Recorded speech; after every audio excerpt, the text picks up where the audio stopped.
one white, Kukwstse'tselp, Bernice Jensen and Quest. We are here today to talk about plants, and today we're going to talk about this plant here. This is called the juniper tree. So there are many uses of the juniper tree, and my coworker and I are going to talk a bit about that and some of the other plants that you're going to see in this short video. So what we're going to do is we're going to talk about the harvesting. We always remember that we leave an offering to Mother Earth whenever we go out and harvest. And I'm going to talk about the medicinal purposes of the juniper as well. So one of the first things that they are good to use is you can make a tea. And what you do is you take some of the clippings from the juniper tree, you can put it in a pot of water, boil it, and then once you boil it, you can make a tea from it. When you drink the tea is good for colds and for sore throats. It's good for your digestive system. So it helps with your stomach. The other thing that it's good for is it's good for your urinary tract. So if you drink the tea and you have problems with using the bathroom and going pee, that will help you with that as well. So I'm going to turn it over to my friend over here. She's going to introduce herself and Kukwstse'tselp.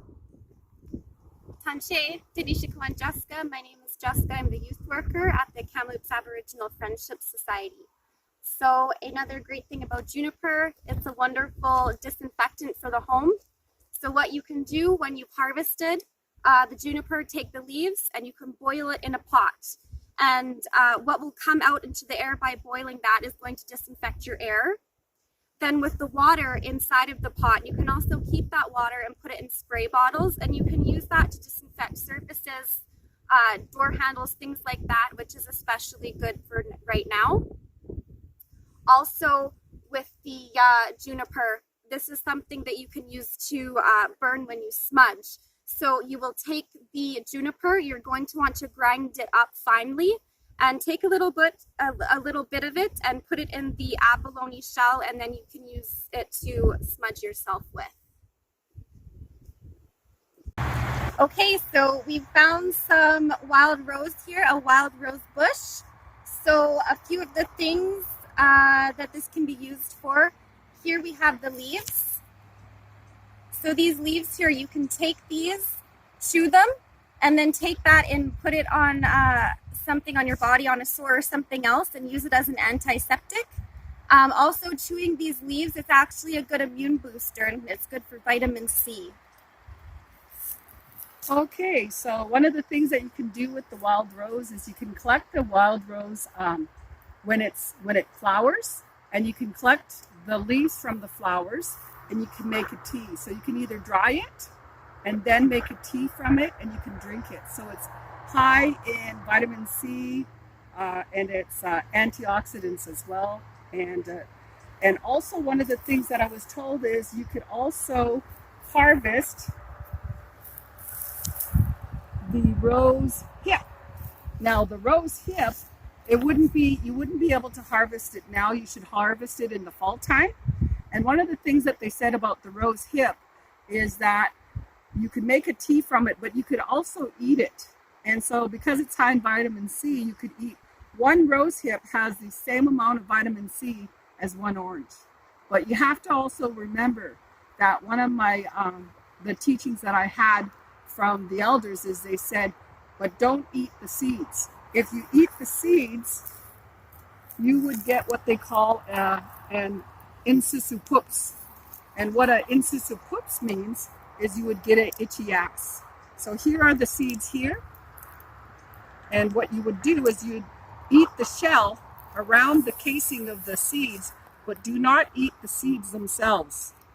And if you Google it, they do talk about after contact, when the newcomers came, someone had heard about the itching powder, and they made it into an itching powder at one time.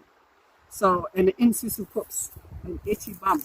So you can, one of the other things is that they had these here, and they would take off the thorns, and then the wood could be used for arrows as well. So I think that's all we have for this plant. Thank you. Okay, so we've found some red willow here now today. A few good uses for the red willow. You can use this for smoking salmon and meats. For smoking though, what you want to do is you want to find some older red willow that looks more this color. Some other uses for the red willow, you can use it for fish poles, fish trap, or they've been used to make sweat lodge. If you feel this here, it's bendable. It's very easy to move and can be used for things like that. For the roots, if they're rotten roots, you can use those for making fires or for igniting tinder. Okay, so I'm going to talk a bit about some of the medicinal uses of the red willow. And one of the things that they did was they would go out and harvest the red willow. You would get a knife to peel off the outer bark. You put it in water and you boil it. And as you boil it, you're making a medicine from the red willow, and it would be good for pain reliever. So like the same medicines that you find in aspirin. It's good for babies, for diaper rashes, and it's good to treat inflammation. It's good for washing your face for acne and for pimples, and for taking a bath in. If you're going hunting, it helps wash the odor away so that the animals don't smell you when you're hunting. Okay, so what we've just found here is we have some bulrush, and some people refer to it as cattail. So what it is it likes to grow near lakes and rivers and creeks. And as you can see, that it's grown right here in the creek side. So what we did with the cattail was they would harvest it in the fall time. This is all dried up cattail, but you would harvest it in the fall time. And what you would do is you could weave it to make mats for drying roots and berries. You could use it to, you would collect the fluff in the fall time as well. So there's a picture of a piece of cattail fluff there, the cattail part. And the cattail fluff was used for babies' diapers. So the mothers would sew together little underwear for the babies, and then the babies, they would stuff the cattail into the underwear. When it got soiled, then the mothers would take out the cattail fluff and change it with some new cattail fluff for the babies. The other thing that they used it for was they used it for feminine products for women on their room time. So that is some of the uses that they used it for as well. And I'm going to let my co-worker tell you a little bit more about it.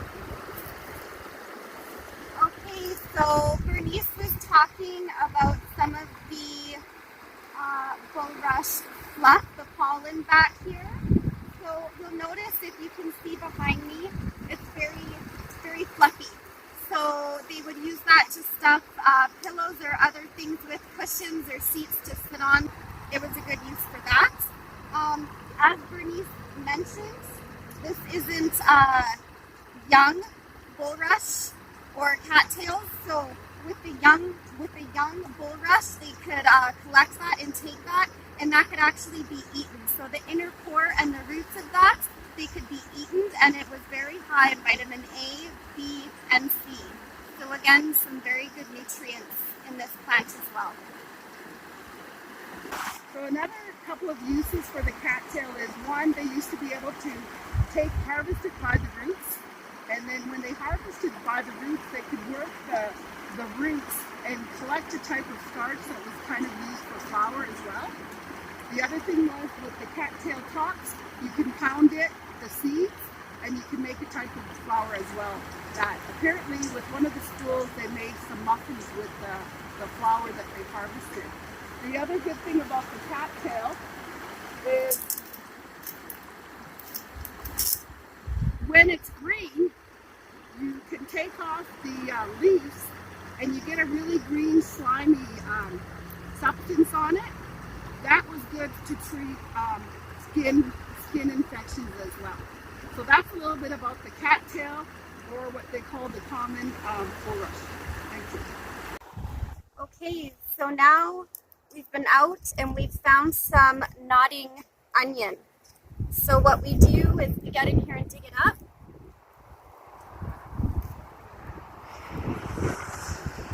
And you can actually eat the whole thing, the leaves here, and then down you'll see there's the bulb down here. So you can eat them raw with the leaves. They're good steamed, boiled, roasted, and dried. They're really good for flavoring other foods. You take a piece off. They taste really good. The bulb, you can crush the bulb, and there's another use for this. You can use it as a disinfectant. You can use it to alleviate pain and swelling. Okay, now that we're looking around, we have just found some spring beauties. So this here is the spring beauty. You could see that there's a whole bunch. It likes to be near the trees and the pine, fir trees, pine or fir trees. So what you're going to do is you're going to dig it up in the springtime, around April, May. I just finished digging this up. And what you're going to do is you're going to look for the bulbs.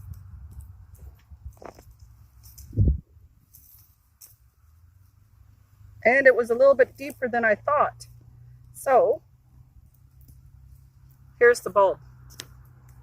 Now this one here, you would try to be able to just dig it up, and then so that you could put the plant back down into the ground. Here you have the bulb. It's a bit of a brown skin colored, but if you clean it off, wash it, and you can eat it. So I'm going to take a little bite, clean it all off. And so here, tastes just like a potato. So we're going to talk about some more plants. Okay, so we found some Oregon grape here. That's this plant here, the green and red, and then the flowers of it are down here, these little white flowers. So the root of the Oregon grape is actually a bright yellow and can be used to dye materials or to dye baskets. That's often what it was used for, or things like you may want to dye porcupine quills. There's little berries on here. They're very small little berries. You can eat these fresh, or they were mashed and put into cake patties or dried. And the bark and wood of this plant can be used as a tonic and a blood purifier. Okay, so what we have here is we have some cotton wood trees with the buds. Some of the buds have already bloomed, and you wouldn't harvest it now. You would get it while it's still in the bud form, and you could make a salve from it. So it's good for cuts to close them off. And you would do this probably about like a week or two ago. I think we did find some over there that were still closed off. We have this plant here. This one is desert parsley. And I'm just digging it out.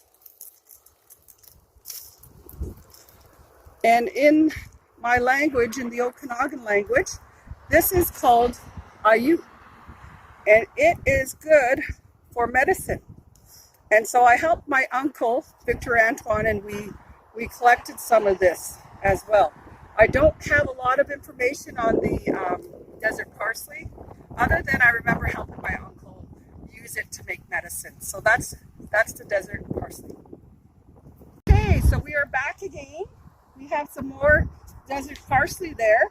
And here is a sunflower, or I should say, a arrowleaf balsam root plant. So I'm going to dig up the roots.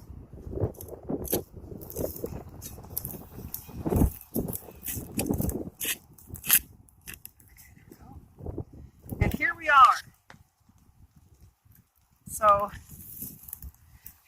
is the arrowleaf balsam root. And here is the root here. So what we're doing is we're harvesting the root. Now it's really dirty right now, but as you open it up, you can see this one's already, it's not that white color that we had before. So this one's already turning color. But if you open up this one without the flower, oh, this one is the same thing. I'm really surprised. We harvested some of this about a week ago? Yep. Last week, and the coloring of the roots were still pure white. But what you can do is, when you harvest it before it flowers, what you could do in March and April, you can harvest this and you can get the roots. And when you open it up, you can clean off the outer bark, and then you get the roots, and you could eat this. So you peel it off if I had a knife, and you could eat it. You can steam it, roast it, dry it, save it for the winter months, and it's a good food source. The other thing one of the elders told me is during the winter months, because there wasn't a lot of fresh plants, that you would use the roots to eat, because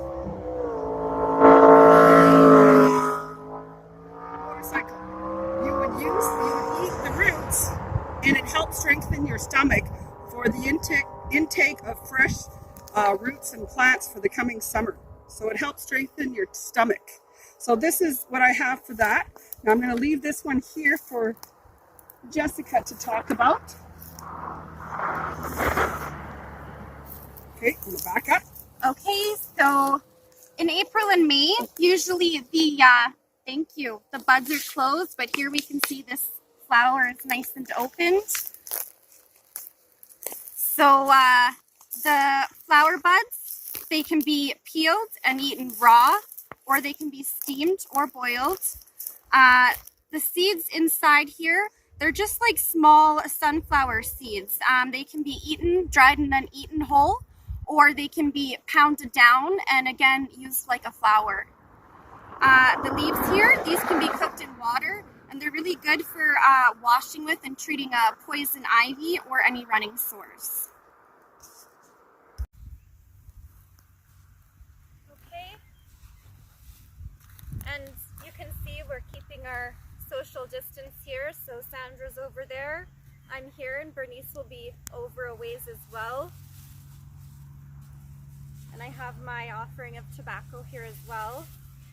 So I'll give that down to the land. Say thank you for having me here and for offering their medicines. Kukwstse'tselp. Okay, so I have my offerings as well, and I'm using tobacco here.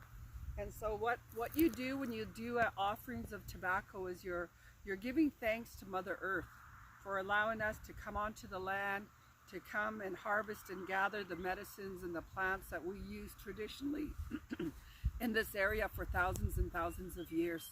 So we give thanks to the Creator for allowing us to be here to use these medicines in a good way. And I hope that this video is going to help you in the future as well to know the protocols and what to do, and to how to come onto the land and to harvest and gather. This is the Kamloops Aboriginal, and I did ask for permission to come out onto the land to harvest. And so I come up here and I pick my own personal sage, and I pick some sage for our organizations, like with the school and the school district. But we always make sure that we leave it the way that we come. We come in with what we have, and we take out with what we have as well. We don't leave any garbage. And I think Sandra was going to, or who was going to do the how to pick? Okay, that's Jessica. So I'm just going to leave my offering down. Kukwstse'tselp. So we'll go to Jessica, and she's going to talk about how to harvest the thing. Okay, so I don't know if you can get a good view of what I'm having or what I'm looking at here, but I'll go up to some sage, and what we want to do is just gently go up to the sage and pull. So we're not taking anything off of the plant. We're not pulling the stick. We're not clipping the stick.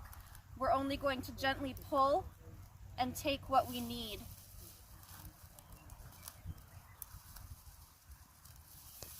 And we'll be left with just the sage, none of the sticks. So it's important just to take what we need.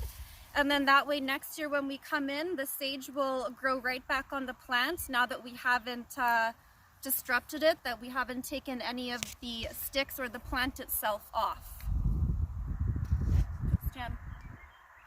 Before we get to the harvesting part, now that we've talked about the offering, the smudging, and the how to take care of it after it's been picked, I'm going to talk a bit about some of the how you're going to, once it's dry, what I do is I lay it on the tabletop, let it dry, and it takes about for me, I notice, because I pick a lot, probably 3 or 4 days, and I got to spread it around and toss it as well. I leave it in a paper bag so it breathes, and so if it's a little bit wet yet, it still can dry up a bit more. And when I'm ready to start using the sage, what I do is you have to have it in a container where you can use your hands. And you work with the sage as it's dried to make it into a more finer powder so that when you burn it, it's easier to burn.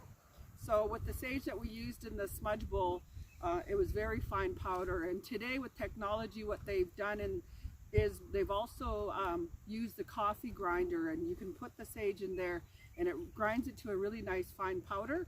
And so that when you are going to be using the sage to burn, you can take a little pinch of it, put it in the smudge bowl, and it burns nice and evenly, and then you just kind of use your hands to kind of get it to keep burning until it burns out. Now the last thing that you have to do is once you do a smudge, we have our smudge bowl over beside the car, and once you have used the smudge bowl, what you have to do is you have to put that smudge that we've offered our prayers for, going back to Mother Earth, and we go to a tree or a plant where we can put it down again and empty it out, because we don't leave the smudge in the smudge bowl and just reuse it. We've only used that bit that we were going to use to do the smudge today, and then once we finish that smudge, then we're not going to use it again afterwards. It has to be put away in a good way or put back onto the land and by a tree. So that's it. So would like to say thank you, and Cook's Jam, I hope you enjoyed the video. Bye for now. Okay. This is around the time of the year that we pick sage. We dry it up and kind of grind it up and use it for smudging. We use it in our sweat lodge.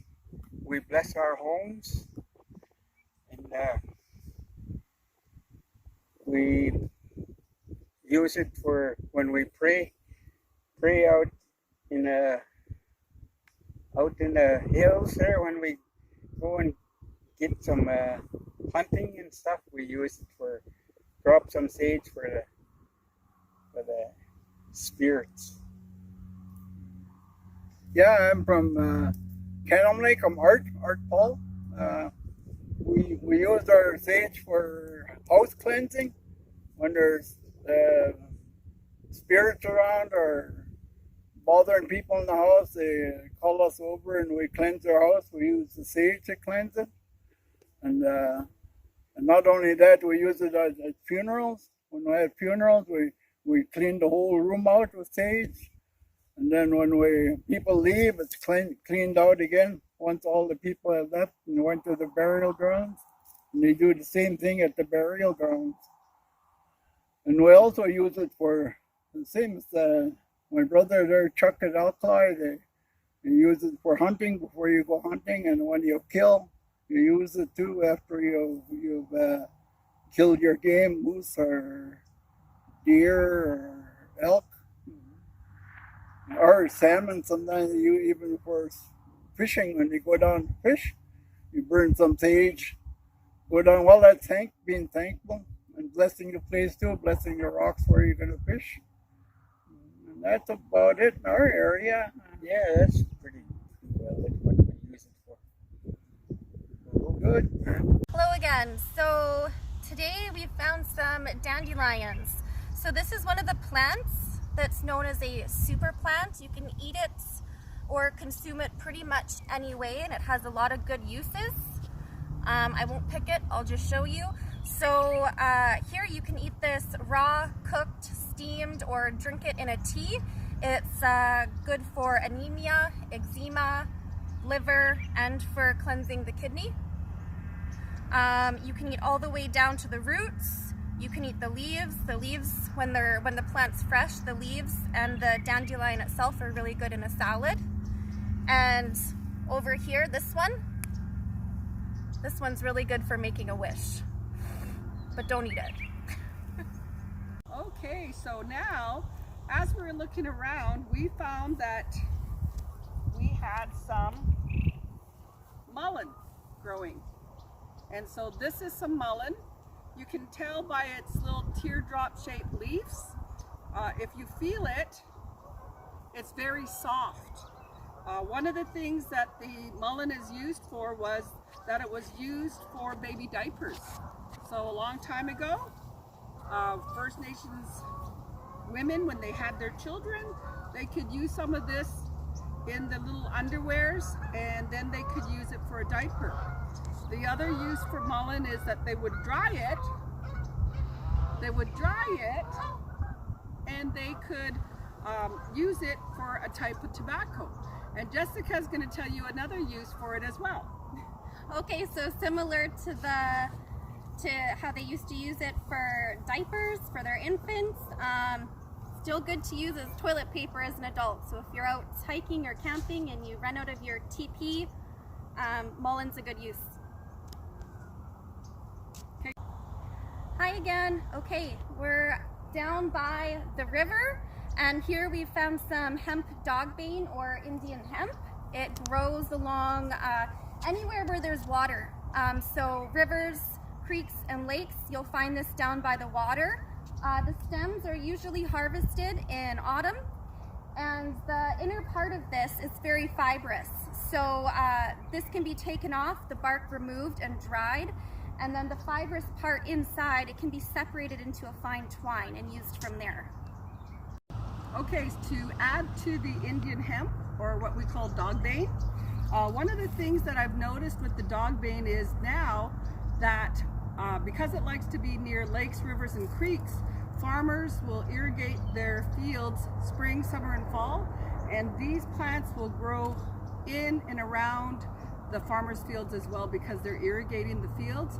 And the farmers do not like the dogbane because the dogbane, here's a young shoot here.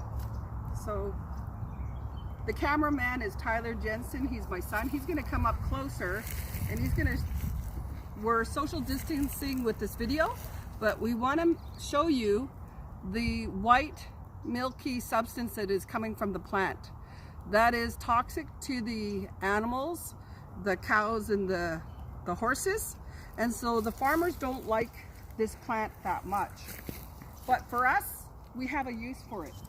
As you look at this plant, you see some very old stalk, and here is some of the fiber that Jessica was talking about. Now, because it's an older one from a few years ago, the fiber breaks, and it's really hard to make a good rope. This one here, if you move in a little closer there, Tyler, this one is from last year, and it's got a really red color. Now here, what you do is you snap off all the little stems. Here is the seed pods. Now the seed pods, if you open it, you can see the fluff. And I made a wish, just like Jessica did in the last one.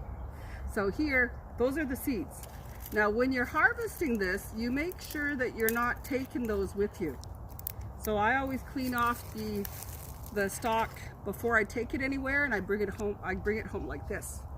Usually you can get it, you harvest it after, in late fall, around October, the end of October, and even November, December, I do it then as well. if you know when it's too early, because I've tried to do it before when it was too early, and when I when I snap it, all that milky stuff is still running, and so I know it's too early yet.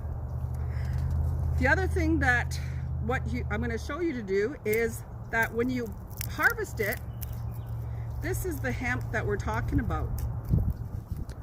The hemp was used for ropes, for twine, anything that we would have used a long time ago. And what I'm doing is I'm breaking off the inner fiber, the wood, and I'm keeping the outer fiber of the plant. So this is the hemp that we're harvesting. We would have a little comb to comb off all this outer stuff, which I don't have with me, but I'm using my nails. And you can see it kind of has like a dandruff. Once it's cleaned, this is still, I don't have the comb to brush it, but once it's cleaned, you can see that you're getting this really fine fibrous stuff for the hemp. This is the clean part right there. And what you're going to do is you're going to twine it. Now I can make you a quick rope to show you, and there's the stuff that I'm talking about off of the hemp. And I'm just rolling it to clean it a bit more. So now I've got a better piece of rope. What you're going to do, what I'm doing is I'm rolling it. One this way, one towards me. As I'm rolling it, I'm going to find the center and I'm going to continue rolling it. I'm going to give Jessica, she's going to be my person that's going to try it, and she's going to try and break it. Now in the classrooms, what I do is I get the kids, and when we make the hemp, what I get the kids to do is they get to make a little friendship bracelet. So that is an activity that we teach the kids in the schools. So here is my rope, and it is last year's hemp, but we're gonna put the hemp down, and Jessica's gonna try and break it. Go ahead, Jessica. Oh my gosh. You can't. This is very strong. Yeah. Wow. So Indian hemp, people. Okay, so thank you for joining us and for watching our videos on local plants and some of their uses. We hope you enjoyed this. Just remember, if you are going out, not to be sampling any plants, leaves, roots, anything like that if you don't know their identity and you don't know what they're used for. So it is best to go out with an elder or an adult who has that knowledge. And we just want to give a reminder that throughout these videos, in light of COVID-19, we have been keeping social distancing so that this can be a safe way to share for you. Thanks, Jim. Okay, so what I'm going to talk about is that when you are harvesting, that you always remember that if you're going to be harvesting, that you do selective harvesting. What that means is you take the bigger plants and you leave the smaller ones, and that you always make sure that there's enough plants left over so that they can regenerate themselves as well. The other thing that we're going to mention is that today, when Jessica and I were doing the video, we are not experts, but we are learning.